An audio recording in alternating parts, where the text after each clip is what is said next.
Midi. Entre midi et midi une, je regarderai comment ça se passe sur YouTube, sachant qu'il y a un petit peu de délai. Et Ok. voilà. Comme ça, je mets cette slide, on pourra arrêter de parler à midi. Et ça nous aidera à faire une transition qui est encore plus smooth, comme ça. Et dès que ça me semblera bon, je commencerai par. Ok, juste pour info, donc midi ça se lance. On va essayer de garder quelques minutes de présentation, 45 minutes, donc à midi 50, faut commencer à stopper et les 5 minutes de questions. C'est ça, exact. Parfait.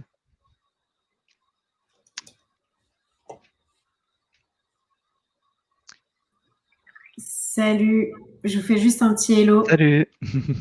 Comment ça va? Ouais, ça va. T'as vu, j'ai mis une slide de buffer encore pour faire. Nickel. Ouais, que la transition soit hyper fluide. Nickel, nickel. Eh ben écoutez, je vous laisse tranquille. Moi, je prends les questions et je te les passe, moi, ok? Parfait. À tutti. À toutes.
Merde.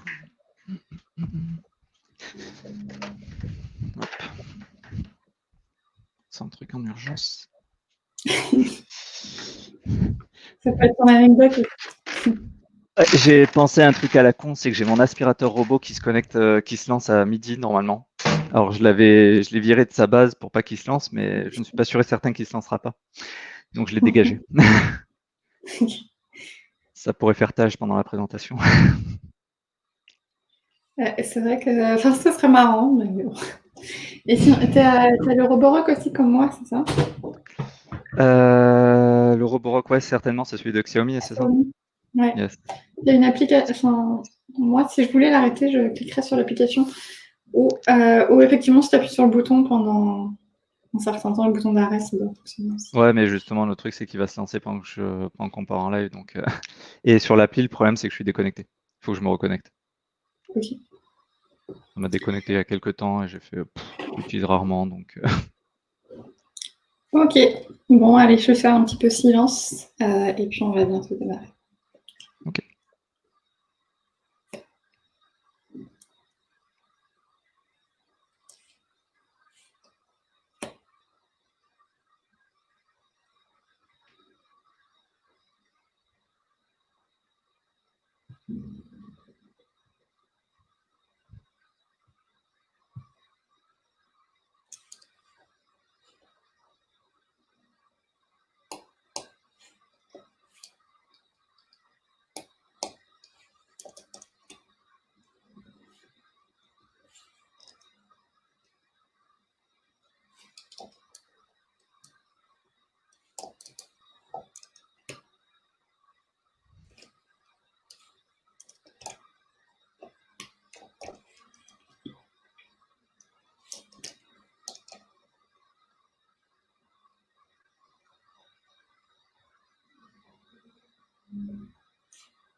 Et voilà, bonjour à tous, c'est reparti pour la prochaine session. On est avec Geoffrey maintenant, et Bonjour à Geoffrey va tous. nous faire une petite présentation sur le cloud de A à Z. Exactement. Avant qu'on se lance, Geoffrey, j'aimerais bien te poser une petite question. Oui. Vas-y.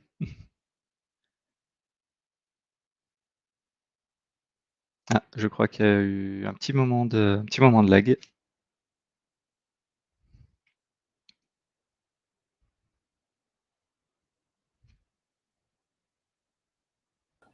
Hello Geoffrey, je vais prendre le relais. Je pense que Maud, elle a eu un Ouais. Tu sais, on commence un petit peu, tu vas pas redemander les anecdotes ou nous demander... Alors, c'est pas grave. Un petit Alors, souci. une petite coupure de connexion, mais c'est reparti. Je voulais juste voir avec toi, Geoffrey, si tu pouvais nous expliquer quelque chose que tu as réalisé durant le confinement. Tu m'avais dit que c'était un petit truc un peu sympa à me raconter. Ouais, ben pendant le confinement, en fait, je me suis lancé un petit défi. J'ai toujours voulu avoir un petit potager, mais en appartement, c'est pas forcément évident. Et ben, surtout que j'avais pas forcément le temps de m'en occuper, mais quitte à être confiné, je me suis entrepris à restructurer un petit peu mon extérieur et j'avais déjà fait joujou avec des sondes connectées, notamment pour les plantes, pour analyser un petit peu ce qu'elles ont besoin, si elles sont suffisamment enluminées, etc. Et donc, je me suis demandé, tiens, est-ce que je peux essayer de créer un petit potager d'appartement? Et bah, il se trouve que voilà, j'ai un petit potager connecté sur avec tout un tas de plantes autres que des Tu l'as tomates. créé toi-même? Ouais, ouais, ouais, complètement. Donc, faut savoir que les Ok. plantes, en fait, Comment tu as fait pour le connecter? pour le connecter, en fait, comme je disais, il y a des sondes, en fait, qu'on plante directement dans la terre, qui vont analyser les besoins en eau, en nutriments, etc. Et en fait, on peut les programmer en fonction des types de plantes. Il y a des bases de données de plantes qui existent sur justement les différents besoins de ces plantes. Et du coup, ben, la sonde va essayer de détecter avec bon, c'est pas parfait, mais avec des impulsions électriques, ben, la contenance du sol. Un petit peu comme les balances connectées, en fait, avec nous, qui calculent la masse graisseuse, etc.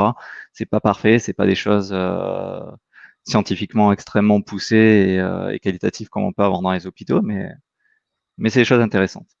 En tout cas, ça D'accord. gadget et j'aime beaucoup les gadgets.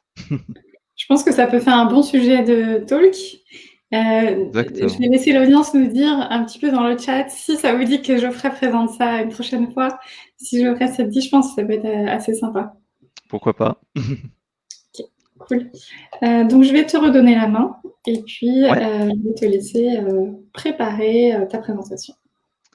Eh bien, allons-y. Ben, alors déjà, pour parler un peu plus de moi et mon background, moi, ça fait 7 ans que je suis dans une entreprise que j'ai montée qui s'appelle D26. Pendant ces 7 années, en fait, à la base, j'étais en profil vraiment développeur. Et sauf que je portais beaucoup les projets entièrement, en fait, de A à Z, la construction, l'établissement, l'architecture, etc. Donc, j'ai gagné en expérience avec le temps. Et notamment, j'ai appris plus en plus les technologies. Au début, je faisais du développement classique, j'ai envie de dire. Puis ensuite, voilà, comment est-ce qu'on déploie en production, comment est-ce qu'on évite les erreurs de balancer en production et tout exploser, et les différentes technologies autour de ça. Et en fait, petit à petit, ça m'a amené à faire de plus en plus donc de chefferie de projet, d'architecture. Et naturellement, ça m'a poussé vers le DevOps. Et là, ce que je vais essayer de vous montrer, en fait, c'est justement ça. Donc, je suis vraiment quelqu'un qui est très attaché au DevOps et au DevSecOps en général, à la sécurité. On fait beaucoup de sécurité chez nous. Et tout ça, ça m'a amené en fait aussi à bah, du coup faire des petites formations comme ça, voilà, vous montrer que dans un environnement .NET, parce qu'on utilise beaucoup .NET ici, on est tous orientés .NET puisque c'est les VACD. Donc sur Azure et sur du .NET, on peut très facilement bootstrapper des projets, en fait, démarrer des projets, les mettre en production, mettre en place un petit peu toute l'architecture qu'on a besoin, et ça au final un peu moins d'une heure, puisqu'on a un peu moins d'une heure lors de ce talk. Donc c'est ce que je vais vous montrer. C'est une présentation qui va être purement de la démonstration. J'ai très peu de slides et je pense que je vais pas du tout les utiliser. Je vais essayer de vous montrer un maximum de choses pendant cette heure-ci sur comment démarrer un projet, le mettre sur Azure, mettre en place tout l'environnement un petit peu comme il faut entre parenthèses. Puis j'aurai pas le temps d'aller voir tous les services Azure évidemment, c'est-à-dire faire une architecture redondée, sécurisée avec des web application firewall, etc. Mais je vais essayer de vous montrer un maximum de choses en fonction du temps qu'on a. Donc moi, quand je démarre un projet, tout simplement, je vais commencer. La première chose que je vais faire, ça va être vraiment de mettre en place l'environnement dans lequel je vais aller sauvegarder mon code et structurer mon projet, avant même de taper la moindre ligne de code. Pour une raison toute bête, c'est que en fait, quand on démarre un projet, si on démarre quelque chose, même si c'est du test, ça veut dire que on a besoin de vérifier des choses, on va produire des choses qui ont à 95% un intérêt. C'est-à-dire que si on fait un test de quelque chose qui marche pas, ça peut être intéressant de le garder de côté pour ensuite pouvoir le réutiliser plus tard quand on veut justement passer de quelque chose qui est en bêta, commencer à vouloir justement en produire quelque chose de plus viable, ou à l'inverse dire tiens voilà ça c'est des erreurs que j'ai faites, quelqu'un d'autre doute que je m'y sois bien pris, comme ça il peut aller voir le code, vérifier ça et essayer de faire mieux, donc du coup lancer un vrai projet ou au contraire se rendre compte que le test effectivement n'a pas abouti. Donc le premier truc que je vais faire, c'est justement donc initialiser ce projet et pour ça je vais utiliser l'usine logicielle qui est Azure DevOps. Azure DevOps dont le nom avant sur la partie on-premise s'appelait TFS, Team Foundation Server. Et pour décrire un petit peu plus ce qu'est une usine logicielle, en fait, ça va consister à justement définir pour un projet un endroit où on va pouvoir sauvegarder le code source, définir les différentes choses à effectuer au cours du projet, les différentes milestones, les différentes tâches, et suivre toute la vie du projet. En fait, on va parler de Application Lifecycle Management, donc gestion du cycle de vie d'une application, puisque voilà, une application, ça vit dans le temps. Il va falloir pouvoir suivre ça dans la durée. Donc là, ce que je vais faire, c'est sur Azure DevOps. Donc vous pouvez aller sur dev.azure.com. Il faut savoir que c'est gratuit jusqu'à 5 utilisateurs. Et ensuite, les utilisateurs suivants sont payants pour chaque utilisateur supplémentaire. Donc vous allez payer au 6e, au 7e, etc. Ce qui est assez avantageux en termes de licensing.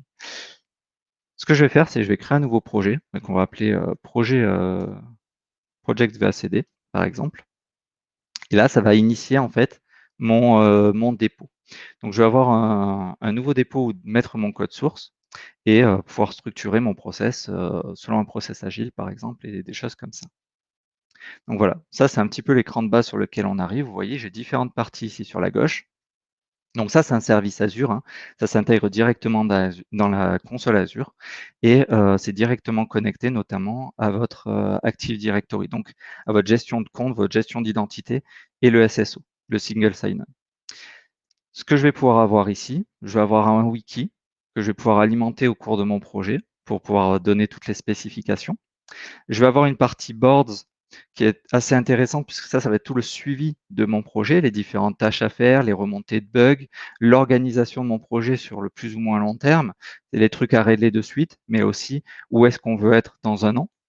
On va pouvoir l'organiser en sprint. Donc là, on va parler de méthodologie agile, Scrum, etc. La partie repository, c'est celle qui nous intéresse en priorité ici.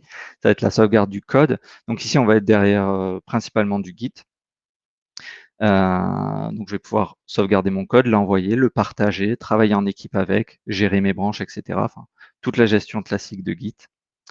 Ensuite, je vais avoir la partie pipeline qui va nous intéresser dans une seconde partie. Ça va être l'intégration continue et le déploiement continu. Donc le fait de produire des artefacts, je reviendrai sur ce qu'est un artefact un peu plus tard. Et la partie donc déploiement continu, le fait de dire, voilà, une fois que j'ai mon artefact, donc une fois que j'ai mon application qui a été packagée, je vais pouvoir la déployer sur mon environnement de test, de pré-prod, de prod. J'ai 15 serveurs, j'ai des graphes de serveurs, j'ai plein de choses, de pouvoir en fait suivre tout ça et éventuellement avoir des tests, des validations entre les deux et autres. Chose très intéressante qu'on ne retrouve pas forcément sur les autres usines logicielles concurrentes, et je trouve c'est un peu dommage, ça va être toute la partie test qui est vraiment très avancée, puisqu'en fait, c'est le dérivé de ce qu'on appelait avant le test manager, qui était un service à part dans l'écosystème Microsoft et qui permettait de gérer justement les tests assez finement. On va pouvoir créer des procédures de test manuelles pour pouvoir les suivre, donc ordonner ces cahiers de tests quand on a des grosses applications et une rigueur qui doit être suffisante. Et ensuite, toute la partie, justement, test automatisé, etc. Et tout ça va se lier directement dans la partie board.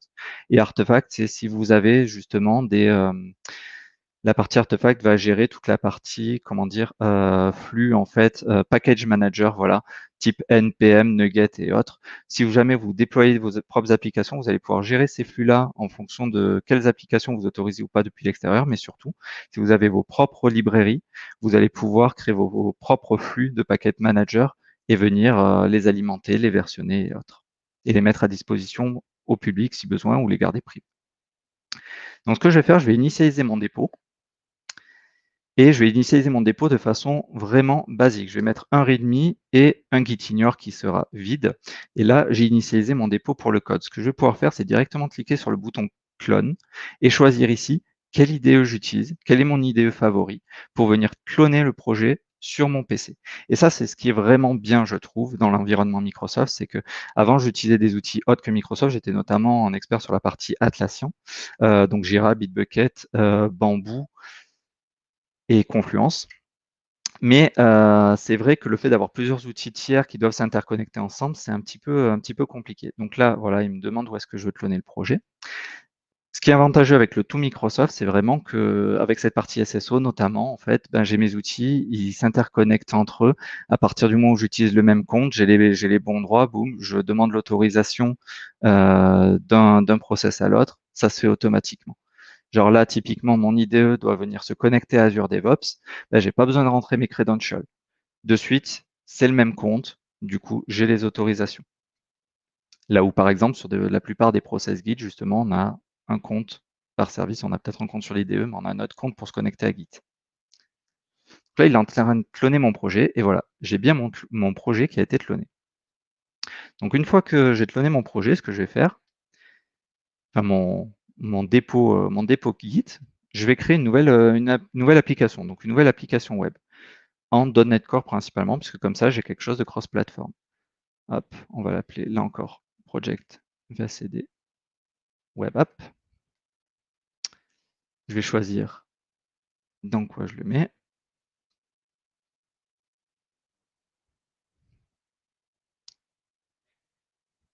Et voilà. Là, ce que je vais avoir, c'est que je vais avoir plusieurs bootstraps en fait d'applications qui vont me permettre de gagner beaucoup de temps. Je peux partir d'une application vide, mais sinon, je peux directement créer des API, créer des web apps, bootstrapper des projets Angular ou React très très rapidement avec quelque chose de viable derrière. C'est-à-dire que j'aurai déjà une application que je peux lancer, exécuter, et elle tourne. En fait, elle est fonctionnelle avec une base de données, une gestion des droits et autres si je l'ai demandé.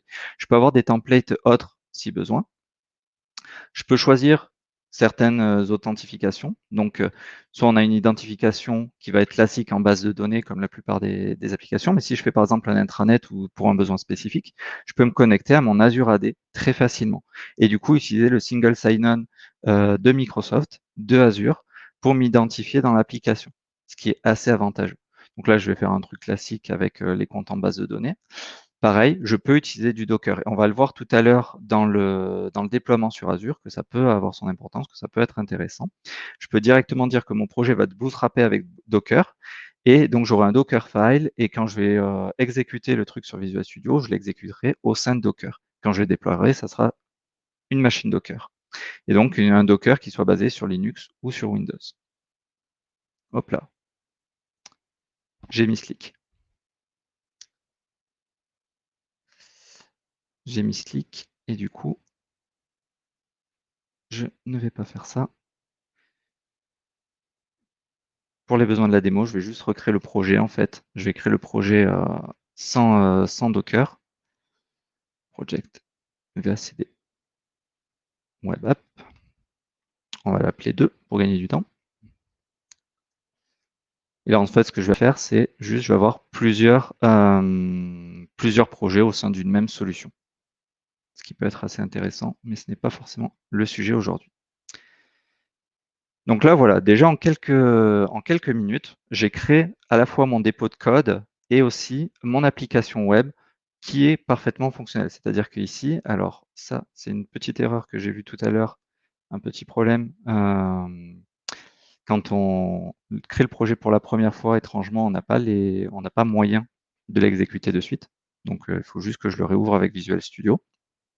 Voilà. Je n'avais pas forcément le bouton pour lancer 2JS Express. Mais donc voilà, en quelques minutes, j'ai créé mon projet fonctionnel, comme je vais vous montrer. Hop, on va se mettre sur Web App 2. Vous voyez, sur Web App 1, je pouvais lancer Docker. Là, je vais lancer directement 2JS Express, qui sera plus rapide. Et je vais pouvoir ensuite envoyer mon application sur Git directement. Donc là, si je vais voir les différents changements, mon application se lance.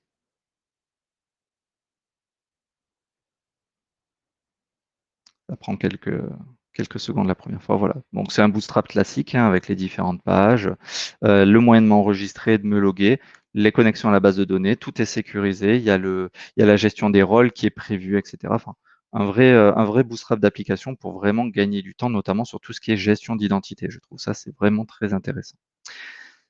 Ici, dans mon Git, donc je vais faire juste un peu de nettoyage, c'est-à-dire que si je prends mon Git ignore ici, je vais enlever les répertoires qui sont propres à Visual Studio, aux objets compilés et des choses comme ça, qui ne sont pas forcément intéressants, que je n'ai pas forcément envie de garder dans la durée.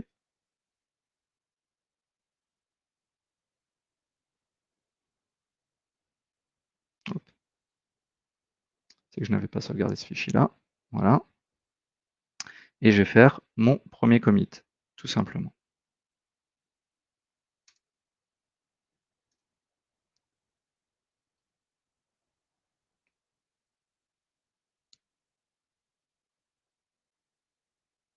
Donc là, si je reviens en fait sur mon Azure DevOps, voilà, j'ai bien mon premier commit qui a été fait, j'ai mes applications qui sont sauvegardées, tout va bien pour l'instant. Maintenant, on va passer sur la partie intéressante qui va être le déploiement de mon application. C'est-à-dire comment est-ce que je vais pouvoir, une fois que j'ai démarré mon projet, que je le sauvegarde, comment est-ce que je vais pouvoir l'envoyer sur Azure pour le faire tourner, le proposer aux différentes personnes et autres. Donc en fait, je vais utiliser notamment toute la partie PaaS. Alors, il faut savoir que Azure, on va proposer du IaaS et du PaaS. Le IaaS, l'infrastructure as a service, on va vous proposer en fait des services qui sont, vous allez avoir plus de management à faire. Typiquement, l'exemple le plus concret, c'est les machines virtuelles. Les machines virtuelles, vous allez devoir gérer les systèmes d'exploitation, l'installation de vos services, etc. Vous allez avoir plus la main sur le système, évidemment. Vous allez avoir plus de choses à gérer, notamment la sécurité et autres. Moi, je suis plutôt friand de tout ce qui est PaaS. C'est vraiment le gros intérêt du cloud par rapport à ce qui existait il y a 10-15 ans, enfin, à la majeure partie des choses qu'on faisait il y a 10-15 ans.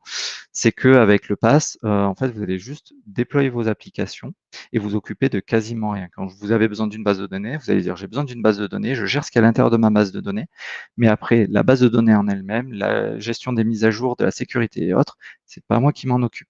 Je vais gérer certaines choses au niveau de la sécurité, notamment je vais pas mettre des mots de passe faibles, etc. Mais le système, c'est pas moi qui gère. Pareil, au niveau des applications, je vais déposer mon application et je veux que tu me fasses tourner mon application. C'est pas moi qui vais gérer les couches en dessous. Et ça, c'est vraiment un gros gain de temps, à la fois pour les administrateurs, pour les développeurs, pour tout le monde. Et un gain de sécurité aussi. Donc, j'ai créé un nouveau app service pour héberger mon application.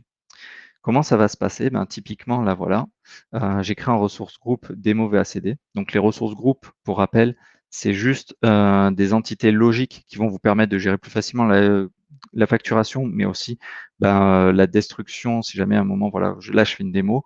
Quand j'aurai fini, je pourrai détruire mon ressource groupe et tous les services que je recrée à l'intérieur seront détruits d'un coup. Je peux publier à la fois du Docker ou du code. Hein. Ça, c'est à vous de voir. Et parmi le code, vous voyez que je ne suis pas limité aux technologies .NET. Très clairement pas. Je peux déployer du Python, du Ruby, du Node, du PHP. Enfin, je suis vraiment libre. Alors, si vous n'avez pas la technologie ou la version que vous voulez, vous pouvez toujours, comme je disais, vous rabattre sur les machines virtuelles et déployer quelque chose sur lequel vous avez pleinement la main. Mais là, l'idée, c'est encore, si possible, si vous utilisez les technologies qui sont disponibles ici, d'avoir quelque chose qui soit facilement déployable, facilement maintenable et sur lequel vous allez gagner du temps. Côté système d'exploitation, donc du Windows. Et vu que j'ai envie que mes données et mes process soient gérés de façon souveraine en France, on va dire que je vais déployer ça sur un data center français. Ensuite, ce que je vais avoir, c'est justement mon app service plan. Donc l'app service plan, en fait, c'est l'entité de facturation, c'est le niveau de service de facturation de vos app services que vous allez avoir. En fait, ça va correspondre à la puissance que vous allez demander et du coup le tarif qu'il va y avoir. Donc imaginons, je fais un nouveau app service plan. Donc Project VACD app service plan, donc ASP, on va dire. Et je vais pouvoir, en fait, ici, sélectionner la taille de mon service. Donc, vous voyez, j'ai des environnements de dev, dont notamment des fritières. Hein. Vous pouvez tester les choses gratuitement. Vous avez des choses à pas très cher pour justement tout ce qui va être déploiement de test. Et ensuite, vous avez des choses en fonction de vos besoins sur la production ou même voir des instances complètement isolées pour des besoins très spécifiques. Et il faut savoir que sur ce niveau-là, donc par exemple sur du standard, là je vais commencer sur un tarif à 76 €. On va me proposer sans ACU et un peu moins de 2 Go de RAM. Sans ACU, c'est en gros une unité de mesure pour tout ce qui va être puissance processeur. Et la mémoire, il faut savoir que j'ai beaucoup d'échos comme quoi on peut dire ouais c'est un peu faible et tout, 2 Go de mémoire, est-ce que ça va suffire? Il faut prendre en compte qu'ici, c'est uniquement pour votre application. Là encore, on va uniquement héberger l'application.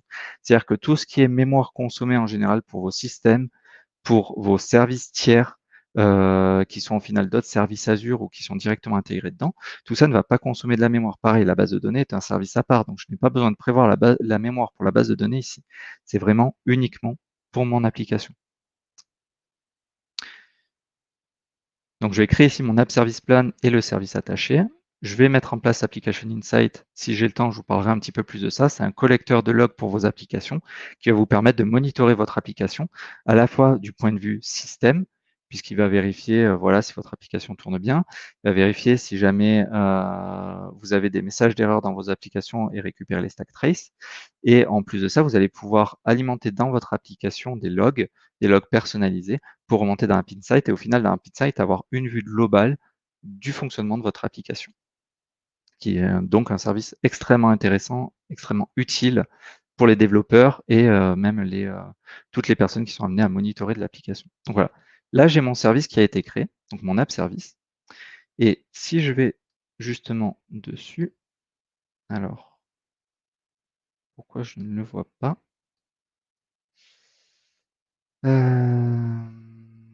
Voilà, Project VACD, il vient d'arriver. Ça prend parfois quelques secondes. J'ai une application basique qui a été créée, où il n'y a rien dessus. Il me demande justement de déployer du nouveau code. Donc c'est ce que je vais faire. Je vais dire, ben voilà, j'ai créé ma petite application, elle tourne bien. Et ce que j'ai envie de faire, en fait, c'est justement de l'envoyer sur Azure, vérifier que ça tourne bien sur Azure. Et là encore, c'est très très simple quand on a du tout connecté Microsoft, parce qu'ici, je vais pouvoir me connecter. Je vais dire, je vais me balancer sur Azure. C'est un app service plan Windows. Voilà. Détecte-moi avec mon compte tout ce que je vais pouvoir avoir ici de disponible. Project VACD, parfait. On va déployer ici. Et ce qui va se passer, c'est que je peux envoyer directement mon code sur Azure. Donc là, on est d'accord, je n'utilise pas du tout l'intégration continue. C'est quelque chose de très bourrin, il ne faut pas faire ça. Mais c'est pour vous montrer qu'en fait, vous avez vraiment des ressources qui sont connectées partout. Et quand vous avez des développeurs, typiquement, si vous avez des machines virtuelles que vous leur mettez à disposition pour tester le code, vous déployez votre environnement et vous voulez qu'ils testent leur code, vous pouvez très bien faire ça et leur donner la main juste sur leur environnement. Typiquement, si je reviens sur Azure, quelque chose dont je n'ai pas encore parlé, c'est, alors, juste que je le retrouve, ça va être, voilà, les deployment slots. Les deployment slots, en fait, ça va être au sein d'un même app service. Vous allez pouvoir créer des environnements qui soient similaires à cet app service, qui soient rattachés à cet app service pour différents besoins. Typiquement, ça va être des configurations qui peuvent être dupliquées et qui vont être très proches. Typiquement, vous allez pouvoir créer ici des environnements de test, avoir votre process test pré-prod, prod. Vous allez pouvoir faire du A/B testing avec notamment voilà Ici, vous pouvez voir qu'il y a du trafic et qu'on peut rediriger le trafic sur son site en fonction du besoin. Donc ça, c'est vraiment très intéressant pour faire du A/B testing où typiquement, quand vous changez de version, vous avez la version 1.3 et vous allez passer sur la version 1.4, typiquement, vous allez monter le trafic petit à petit, rebalancer 10% du trafic, puis 20%, 30%, et puis si tout se passe bien, en fait, petit à petit, passer tout le monde sur la version 1.4. Balancer aussi des slots, justement pour vos développeurs, que chaque développeur ait son propre slot qui soit ISO par rapport à la production, et vérifier que du coup, il puisse vérifier lui-même que tout fonctionne bien. Ça, c'est des choses qui sont possibles. Là, j'ai déployé depuis mon Visual Studio et on voit que mon code tourne sans problème. C'est parfait. Mais c'est pas encore ce qui m'intéresse exactement. Moi, ce que je veux, c'est structurer mon projet. Je veux pas que mes développeurs ils balancent directement sur Azure. Alors, comment est-ce que je peux faire ça? Justement, via les différents services Azure, je vais pouvoir mettre en place de l'intégration continue. Et on va voir que, là encore, la connexion complète de tous les services Microsoft fait que ça peut aller très vite. Ici, je dis, voilà, j'ai un Azure Repo Git. Je vais dire à chaque fois que ma branche master, ma branche principale du code est envoyé dessus, donc à chaque fois que j'ai du code qui a été validé sur ma branche principale, je vais créer un artefact à partir de cette application. Donc un artefact, en quoi ça consiste? Ça consiste à avoir un package de mon application qui soit stable, qui soit verrouillé, qu'on ne bouge pas dans le temps et qui soit versionné, afin que justement, quand on ait des phases de test, de pré-production, de production, quand on dit ce package-là a été testé et validé, je suis sûr que le package que je balance en production, c'est exactement le même que celui que j'ai balancé sur mon environnement de test, parce qu'il n'aura pas été altéré entre les deux. Là, c'est un principe de sécurité qu'on appelle l'intégrité qui est très important. Et donc, le process de build, le process de pipeline, c'est ça qui consiste à faire, de créer un artefact qui est en fait une version où l'intégrité de l'objet sera préservée. Vu que j'ai du .NET Core, je vais regarder ici, dans les templates qui me sont proposés, si justement j'ai quelque chose dans ce goût-là. Il semble que oui. Donc parfait. Je vais choisir ça et là, magie. En fait, j'ai déjà un process qui est vraiment pas mal, qui consiste à restaurer mon code, builder mon code, faire du test et publier mon artefact. Et ça, c'est déjà prévu. Donc je vais tout simplement le sauvegarder, l'envoyer. Alors, si je veux faire de l'intégration continue, en fait, j'ai un petit bouton ici qui, grosso modo, va permettre de, chaque fois que, comme je disais tout à l'heure, il y a du code qui est envoyé sur master, boum, on va directement déployer, on va directement builder. Hop. On va builder sur du Windows et on va envoyer ça directement. On va créer notre petit artefact pour plus tard. Donc là, j'avais un petit bug aussi tout à l'heure, c'est-à-dire qu'il me sauvegarde ma configuration, il les lance, voilà. Le code est en train de builder, mais il y avait une petite erreur sur l'interface. Donc à côté de ça, je vais directement préparer, vous présenter le pipeline, donc pour le déploiement vers Azure. Et là, c'est pareil en fait. J'ai plein de templates. Je peux partir de zéro, mais j'ai plein de templates. Donc, je vais faire un app service deployment. Je vais déployer sur un app service. Je vais dire que ça va être ma production, par exemple, puisque j'ai qu'un service pour l'instant. Et voyons voir comment ça se passe à l'intérieur. Donc là, à l'intérieur, il va me demander quelle est ma Azure Subscription, donc quel est mon compte de facturation. Et vu que je suis connecté avec le même compte, vu que c'est du SSO, du Single Sign-On, entre le Azure DevOps et le portail Azure, je vais pouvoir lui demander avec un simple clic de créer un pipeline sécurisé entre les deux pour autoriser mon projet, donc ce service-là, à aller directement toucher à la Azure Subscription. Ensuite, voilà, je vais déployer une application sur une web app Windows et je vais rafraîchir ici les services disponibles et je vois que j'ai mon projet VACD. Et en fait, c'est aussi simple que ça. Voilà. Là, j'ai créé un process de déploiement où directement, en un clic, je peux dire que mon artefact, je le déploie sur ce service sans aucun problème. Mais je n'ai pas encore du déploiement continu. Le déploiement continu, donc comme l'intégration continue, quand j'envoie du code, il se build automatiquement. Le déploiement continu, l'idée, c'est que quand on a un nouvel artefact qui soit disponible, directement, on passe dans le workflow de déploiement. Ça, je vais le configurer ici, dans l'ajout d'un artefact. Je vais dire quelle va être ma source de l'artefact.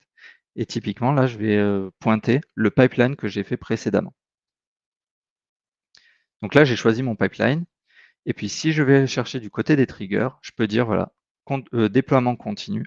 Je peux sélectionner seulement certaines branches. Par exemple, si j'ai plusieurs pipelines de release et que j'ai certains pipelines de release propres à certaines branches en particulier, notamment j'ai une branche V1.3 qui a un pipeline de release particulier, une branche V1.4 qui a un autre pipeline de release, parce que c'est des serveurs différents, parce que il y en a une qui est en production, l'autre en pré-prod, bref. Vous pouvez arranger à votre sauce en fonction de différents paramètres. Et là, voilà, en moins d'une demi-heure, j'ai déjà pu créer un nouveau projet sur Azure DevOps, un nouveau projet dans Visual Studio, le comité sur Azure DevOps, donc le sauvegarder sur Azure DevOps, le balancer sur Azure, créer mes services sur Azure et créer toute ma gestion d'intégration continue. Alors, il manque un petit service dont j'ai pas eu l'occasion de parler tout à l'heure, ça va être la base de données sur Azure. Donc, en attendant que ça build, je vais vérifier si c'est en cours ou pas. Voilà, c'est encore en cours. Donc, en attendant que ça build, on va voir du côté des bases de données. Donc, notamment des bases de données Azure SQL. Le Azure SQL, donc, c'est du SQL Server qui a été envoyé sur Azure. C'est très légèrement différent. Il y a quelques spécificités en fonction de si vous utilisez des fonctions avancées. Mais globalement, sinon, on reste sur la même chose, c'est du TSQL et autres. Donc, comme pour les app services, je vais pouvoir créer très facilement ma base de données. Donc ici, je vais pouvoir sélectionner mon ressource groupe. Donc là, vu qu'on est toujours sur les démos VACD, j'utilise toujours le même ressource groupe. Comme je disais, ça va me permettre de gérer ma facturation, mais aussi gérer la destruction des entités une fois que j'ai terminé très facilement. Donc, on va l'appeler Project VACD, lui aussi. Et on va déterminer où est-ce que je veux stocker ma base de données. Là encore, je veux que mes données soient stockées de façon souveraine. Donc, on va les stocker sur un serveur en France. Est-ce que je veux que ce soit un pool élastique? Non. Et ensuite, au niveau de la facturation, il faut savoir qu'il y a deux types de facturation au niveau de la base de données, des bases de données Azure SQL. Il y a les bases de données, justement, comme ici, qui vont être en fait des bases de données provisionnées par rapport à de la puissance physique, donc des vecteurs, de la mémoire vive, des choses comme ça, et qui commencent voilà, les tarifs les plus faibles commencent à 243 € par mois. Et ensuite, sinon, vous avez des bases de données qui, elles, sont des bases de données pas mutualisées, mais on a un principe de DTU. Donc, c'est un petit peu comme les ACU tout à l'heure. C'est une unité qui va permettre de jauger la puissance, la vélocité de la base de données qu'on va vous offrir. Donc, typiquement, ici, j'aurai une base de données de 250 gigabits avec 10 DTU. Donc, ça, après, il faut éprouver un petit peu ce qu'est un DTU pour comprendre à quel besoin vous en avez, mais vous voyez, c'est 15 €, enfin 16 € par mois pour une base de données sécurisée sur laquelle vous n'avez pas besoin de gérer votre système, etc. 250 gigas, c'est très raisonnable. Et ensuite, vous pouvez très facilement augmenter en fait la puissance de calcul en fonction de vos besoins. Là, on est sur du standard. Vous avez aussi des offres basiques qui coûtent encore moins cher. Pour 5 €, vous pouvez avoir une petite base de données test au besoin. Et vous avez des offres premium pour des besoins un petit peu plus violents. Notamment, si je dis pas de bêtises, les offres premium, je crois que c'est du SSD très rapide garanti derrière, en fait. Donc nous, on va prendre juste une offre standard en S1, donc le plus faible, et on va créer cela. Pareil, on va nous demander au niveau du networking ce qu'on fait. Alors, il faut savoir que sur Azure, ce qui est intéressant, c'est que vous allez pouvoir créer des VNet, donc des virtual networks, où vous allez pouvoir regrouper vos différentes ressources qui doivent communiquer ensemble dans un même réseau et idéalement les isoler, en plus des réseaux externes, pour les protéger en termes de sécurité et puis potentiellement aussi augmenter leur vélocité et autres. Notamment, par exemple, j'ai mon application et mon app service qui vont fonctionner ensemble. Ma base de données n'a pas besoin d'être accessible depuis l'extérieur, uniquement par mon application. Et mon application va en fait avoir un point d'entrée, par exemple un pare-feu, un WAF, qui s'appelle Application Gateway dans Azure. Et ça sera mon seul point d'entrée. Et bien typiquement, vous pouvez créer un virtual network dans lequel vous allez avoir ces trois services à l'intérieur, votre WAF, donc votre application gateway qui va servir de point d'entrée sur lequel tout le monde se connectera, qui sera transféré ensuite à votre app service. Donc votre app service qui sera protégé par le Web Application Firewall préalable. Et cet app service qu'on ne peut pas contacter directement va communiquer avec la base de données qui, elle aussi, est isolée. Quand vous créez une base de données, vous allez pouvoir la créer depuis un backup ou depuis un sample. Moi, en l'occurrence, je vais créer une base de données vierge. Elle sera alimentée par mon application. Vous pouvez gérer des tags. Et voilà, vous avez un petit récap. On va créer la ressource. Comme tout à l'heure, ça prend quelques minutes. Donc, mon pipeline, voilà, il est fini. Ça a pris 2 minutes 54 de builder mon application. Et là, en fait, j'ai un artefact. Comment est-ce que ça va se retrouver?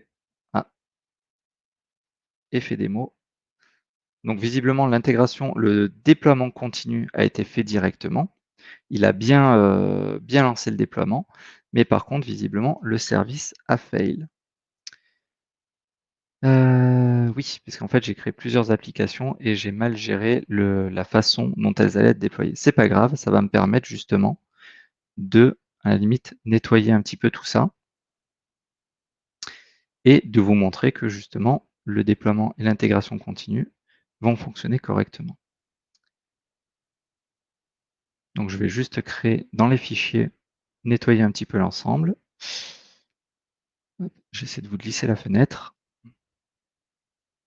Donc là, j'ai supprimé le second projet et je voulais faire, voilà, je voulais aussi provoquer un changement au niveau de la home, qu'on puisse bien voir qu'il y a un changement. VACD Viewers.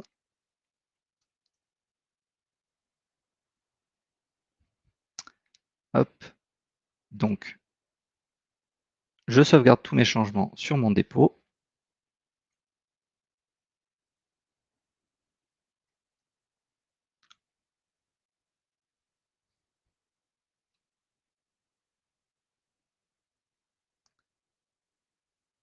Et si je reviens directement sur Azure DevOps, alors, où est mon écran? Il est ici.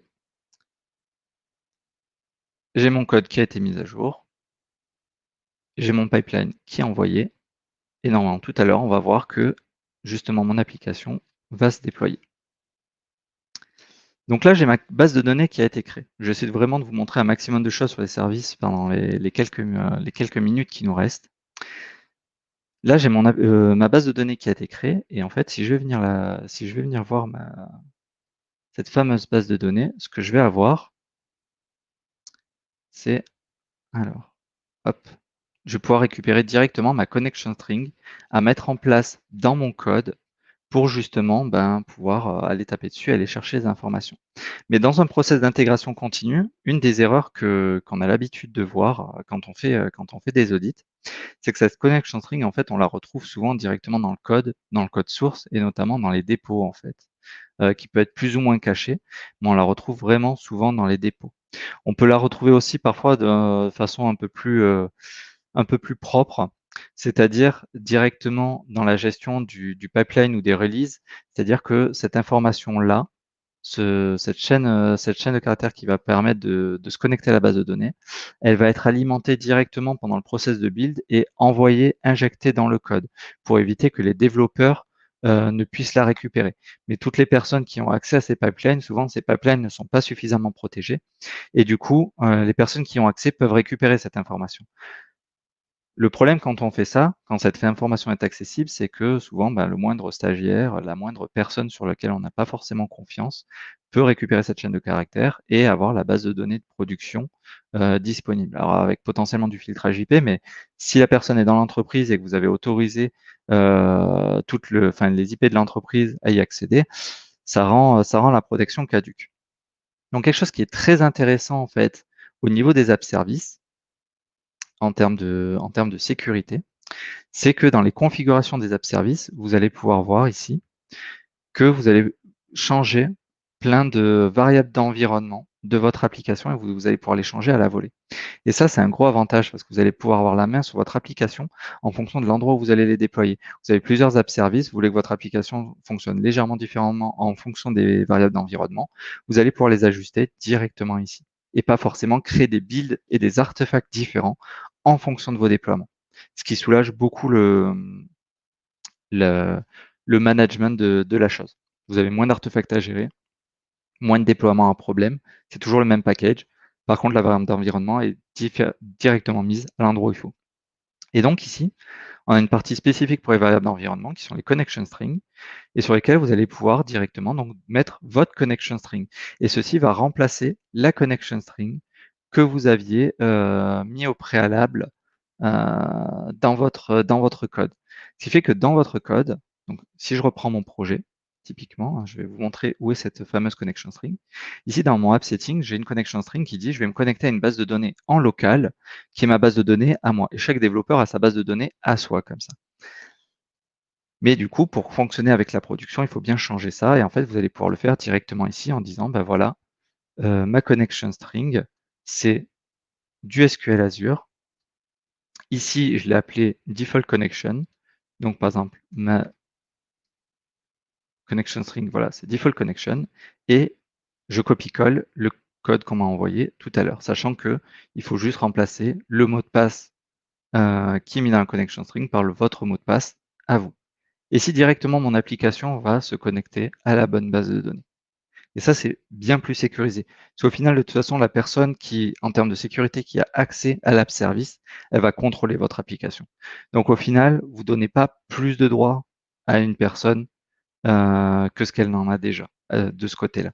Par contre, vous allez limiter justement que cette information soit volée au niveau de votre intégration continue ou pire, au niveau de votre code.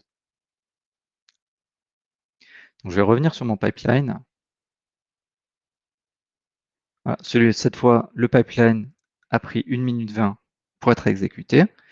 J'ai enlevé le projet que j'avais mal démarré. Donc là, il a pu déployer correctement, parce que tout à l'heure, il avait 2 projets, donc il ne savait pas forcément lequel déployer.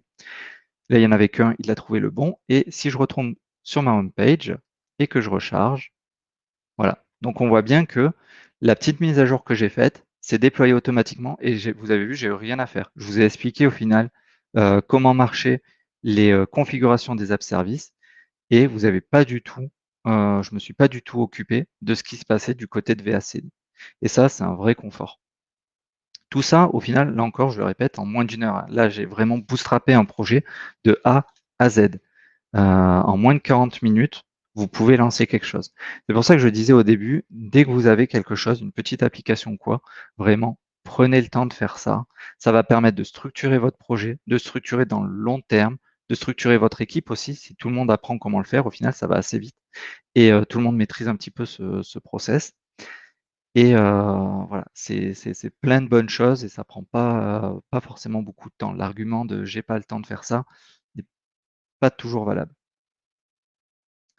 Ensuite, ce que j'aurais aimé vous montrer, donc, c'est du côté de App Insight. Puisqu'on a quelques minutes encore. App Insight, voilà, qui va être le service d'Azure, comme je disais, qui va vous permettre de contrôler votre application. Et ça, c'est vraiment très intéressant. Vous allez avoir des retours sur votre application. App Insight, ça va être un service qui, à la fois, comme je disais, va être au niveau de la machine, du système, puisqu'il va donner quelques infos système, va être au niveau de l'application, mais au niveau de votre code aussi, et même au niveau utilisateur, parce que App Insight, c'est aussi du JavaScript qui va être exécuté côté utilisateur dans votre application et qui va permettre de récupérer certaines informations un petit peu à la manière d'un Google Analytics. Ce que ça va permettre de faire, voilà, vous avez quelques exemples ici de tableaux. Les requêtes failed, donc en fait les erreurs 500 et autres que vous allez avoir sur votre application, vous allez pouvoir voir les remonter ici. Le server response time, vous allez aussi avoir du coup le client response time, c'est-à-dire combien de temps les pages web de votre application vont mettre à se charger, les JavaScript et autres. Alors, si vous avez trop de JavaScript, justement, vous pouvez peut-être faire des choses avec du CDN ou autre. Vous allez avoir les requêtes serveurs, évidemment, la disponibilité, pas mal de petites choses. Dans les écrans intéressants, vous avez l'application sitemap. Donc là, actuellement, on va rien voir puisque j'ai rien connecté. Mais quand vous avez des microservices, quand vous avez des bases de données, surtout si vous utilisez plusieurs bases de données, par exemple, vous avez une base de données NoSQL pour certains traitements, vous avez du Azure SQL pour vos données persistantes. Bref, vous utilisez plusieurs bases. En fait, ici, ça va vous faire une cartographie de vos services, les interconnexions entre chaque service, notamment si vous utilisez des microservices, c'est très intéressant, et le temps de réponse moyen entre chaque microservice. entre chaque service. Ce qui va vous permettre aussi, du coup, d'analyser quels sont les nœuds à problème et de pouvoir agir dessus. Tiens, par exemple, j'ai une latence trop importante entre ces deux services. Qu'est-ce qui se passe? Est-ce qu'on envoie des données trop lourdes? Est-ce que j'ai fait une mauvaise configuration sur Azure ou autre? Vous allez avoir les live métriques. Ça, c'est si vous avez des utilisateurs qui sont en direct sur votre application et que vous voulez surveiller que tout se passe bien. Ou au contraire, vous êtes en train de détecter, vous savez qu'il y a un problème, mais vous voulez justement avoir un peu plus des infos un peu plus fines sur ce problème-là, et vous avez besoin du live pour ça. Les différentes failures, les performances et autres. Chose très intéressante aussi via ça, notamment au niveau des failures, vous allez pouvoir au sein d'Azure créer des alertes en fait sur différentes métriques, quelles qu'elles soient, dont vous avez besoin. Vous, par exemple, si vous avez la moindre erreur 500, boum, je veux recevoir un mail et un SMS. Ça, c'est des choses que vous allez pouvoir faire très simplement dans Azure. Vous allez aussi pouvoir dire, voilà, si j'ai tant d'utilisateurs ou selon toutes les métriques, si j'ai telle puissance qui est atteinte au niveau de mes serveurs pendant tant de temps, alors tu m'envoies une alerte. Vous allez pouvoir agir en conséquence. Pareil, je ne l'ai pas forcément dit tout à l'heure, mais il faut savoir que quand vous avez des services du style la base de données ou les app services, vous allez pouvoir très facilement ajuster la puissance. Donc là, tout à l'heure, j'ai créé une base de données.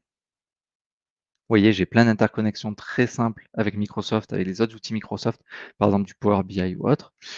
Et si ma base de données, je trouve, justement, elle ralentit un peu, boum, je peux directement passer d'un plan à 15 balles par mois à un plan à 250 balles par mois en un clic. J'appuie sur Apply, j'attends 30 secondes et ma puissance a fait x20 en voilà, quelques secondes, au pire quelques minutes. Si j'ai des besoins urgents, je peux absorber la puissance comme ça, si mon problème évidemment vient au niveau de la base de données. Mais l'avantage d'avoir les différents services qui soient séparés, c'est que vous pouvez surveiller les différentes métriques et voir quels sont vos services aussi qui posent problème en premier. Et pareil, de la même façon que j'ai augmenté la taille du service de façon très importante d'un coup, je vais pouvoir aussi la baisser. Typiquement, quand vous avez des pics de charge, imaginons, vous avez des pubs qui passent aux heures de grandes écoutes, vous allez peut-être vouloir monter la charge entre 18h et 22h.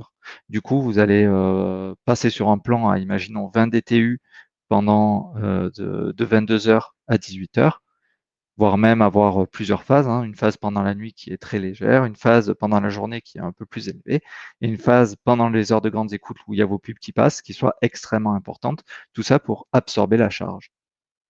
Ça, c'est vraiment le gros intérêt du cloud et du PaaS. Là, je vous ai montré ça sur les bases de données SQL, mais c'est aussi viable du coup au niveau des services. Donc voilà, ma base de données a augmenté et maintenant j'ai beaucoup plus de puissance disponible, j'ai 20 fois plus de puissance disponible en fait. Et je peux faire pareil en sens inverse, je peux repartir, rediviser par 10 la puissance, et là encore, ça va me prendre quelques minutes. Et je n'ai pas d'arrêt de service, c'est ça qui est important.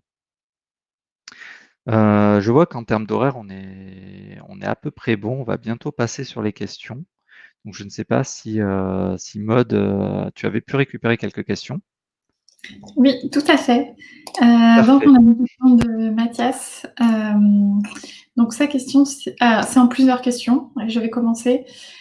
Quelle sécurité développez-vous? Quelles sont les problématiques de sécurité du projet? Pour protéger qui de quoi? Alors, c'est très vaste en fait, au point de vue de la sécurité. Nous, quand on va ça va être, ça va de tout type, de la PME au grand compte, mais il y a beaucoup de startups en fait qui n'ont pas forcément de connaissances comme ça sur Azure, sur les différents produits ou même sur leur code, et où du coup on va les accompagner de ce côté-là. Mais il y a aussi des entreprises qui peuvent être beaucoup plus grosses, qui ont besoin justement de faire des audits régulièrement et qui n'ont pas forcément aussi les ressources en interne ou qui veulent comparer les avis entre les experts, c'est-à-dire ils veulent avoir plusieurs expertises pour savoir quoi faire. Alors D'accord. après, j'ai un peu oublié les autres questions. Pour protéger qui de quoi? Ouais, alors protéger qui? Voilà les différents clients. Alors ça va être La principale protection, souvent, ça va être vraiment l'hébergeur de l'application, l'éditeur de l'application.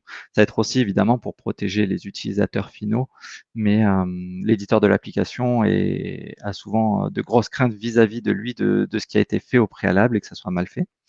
Et on va le protéger notamment de tout type de pirates. Alors, ça peut être autant des robots automatisés qui vont essayer de scanner et de gérer les sécurités les plus, comment dire, les plus communes, donc les manquements les plus communs, et ça, on sait qu'il y en a énormément. Et ça peut être aussi des pirates qui, eux, ont des cibles beaucoup plus précises, en fait, qui vont chercher une donnée en particulier, qui vont cibler un client en particulier, et qui, eux, vont savoir comment s'y prendre. Et nous, l'idée, c'est vraiment de les accompagner sur ces process Azure, de savoir quels sont les différents services qui leur convient, comment les mettre en place typiquement. Voilà, faire du app service, déployer une application, c'est facile, mais est-ce qu'on a pensé à faire en sorte que la base de données ne soit pas accessible depuis l'extérieur pour limiter le champ d'attaque? Est-ce qu'on a pensé à créer un VNet pour isoler entre mes différentes applications ce réseau-là, ce sous-réseau-là, des autres sous-réseaux si je suis un éditeur de plusieurs applications? Est-ce que j'ai pensé à mettre le service Web Application Firewall, donc Application Gateway de Azure, en place? Sinon, est-ce que c'est un choix ou est-ce qu'une volonté parce que j'ai pas l'argent ou autre, ou est-ce que c'est parce que juste je ne connaissais pas ce service? Voilà, le but, ça va être vraiment ça. Ça va être d'accompagner sur ces différents sujets. D'accord. Et on a une question supplémentaire. Si on déploie un site internet sur Azure, qu'est-ce qu'il advient des données? C'est-à-dire, est-ce que les données, elles appartiennent toujours, elles nous appartiennent toujours ou est-ce qu'elles appartiennent à Microsoft du coup? Comment ça se passe? Alors ça, c'est toujours la grande question. Alors ça va dépendre vraiment des services que vous utilisez. Les données, c'est les vôtres. Notamment quand ça dépend aussi où vous les hébergez. Sur Azure, c'est très compliqué parce que vous avez vu, j'ai créé des services en France. Il y a des services qu'on peut héberger un petit peu partout dans le monde et en fonction de là où on va les héberger, de quel service on utilise, la réglementation va être différente. Mais chez Microsoft, justement, enfin, les données sont à vous. Pourquoi? C'est tout simple, hein. C'est quel intérêt ils auraient un intérêt de garder vos données évidemment, mais typiquement, si on veut travailler avec Airbus, si on veut travailler avec des banques, si on veut travailler avec des grands groupes comme ça, on est obligé d'avoir des contrats qui soient très verrouillés et sur lesquels les données nous appartiennent et autres. Et notamment quand vous hébergez des données en France, il faut savoir que tous les data centers Microsoft en France sont certifiés RGPD, pardon, HDS, hébergement de données de santé, au niveau 1 à 6. Donc après, je vous laisse vous renseigner sur la certification HDS, mais c'est un critère vraiment rassurant sur justement la souveraineté des données. OK, donc tu fais bien de mentionner ça. Effectivement, il y a plusieurs certifications, qui encadrent un petit peu tout ça. Et j'imagine qu'en fonction, du projet qu'on veut faire, on va chercher, certaines choses sur Azure pour voir exactement, avoir exactement les options qu'on souhaite avoir. Donc c'est pas un package fit all, c'est vraiment, C'est beaucoup de exactement ça. OK. Et justement, voilà, le côté HDS, c'est vrai que c'est quelque chose de très rassurant. Souvent, moi, je le vois pour les différents clients parce que c'est une certification qui demande quand même pas mal de rigueur, qui est propre à la France, qui est uniquement pour les trucs où les données sont traitées en France, hébergées en France, où tout est en France, et où du coup, on maîtrise vraiment le sujet. Mais il faut savoir, comme je disais, chaque service Microsoft, chaque data center Microsoft peut être différent. Par exemple, en Allemagne, ils ont aussi des restrictions très strictes pour tout ce qui est données sensibles, mais qui sont pas les mêmes que la France. Il y a des sujets sur lesquels ils peuvent être un peu plus stricts, des sujets un peu moins stricts. C'est une réglementation différente. Et le data center de Microsoft en Allemagne est prévu pour répondre à cette réglementation. Donc voilà, ça dépend vraiment où vous hébergez vos données aussi. OK, parfait. Je pense que c'est très clair. Mathias, tu nous diras dans le chat si tu as envie d'avoir un petit peu plus d'informations. Mais voilà, pour cette session, je pense qu'on a bien couvert le sujet. Effectivement, le sujet sécurité est aussi intéressant dans le cadre du déploiement d'une application sur le cloud. Et puis, merci beaucoup, Geoffrey, Eh pour bien, merci à toi et merci à tout le monde d'avoir suivi ce talk. Merci, à bientôt tout le monde. Bonne journée à tous.